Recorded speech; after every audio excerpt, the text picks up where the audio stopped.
Alden Richard update. Suppose na AB6 members. Nag-meet pa nga si Alden Richard at isang member ng K-pop group na AB6 na si Park Woojin. Yun, nagtabi pa nga yung gwapo. Grabe nga yun. Ito pa yung event ni Alden for McDonald's. Diyan sa Rockwell.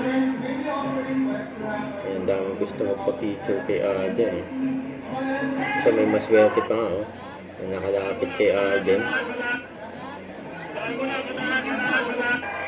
Maraming salamat po for a very successful 2024. This just goes to show that with hard work and dedication, talaga namang mabibigyan natin ng napakagandang experience and service ng ating mga customers here in the Philippines. So let's all approach 2025 with a positive mindset, motivation to give all our customers their well-deserved experience and service.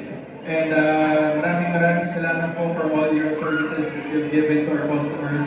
And of course to our very dear McDonald's stores all over the Philippines. Maraming salamat po. It's an honor to be here. But before anything else, pwede ko ba akong magpa-picture sa inyo? Don't forget to subscribe and click the notification bell for my update. This is Richard Reaction Vlog. Stay tuned for my update. See ya.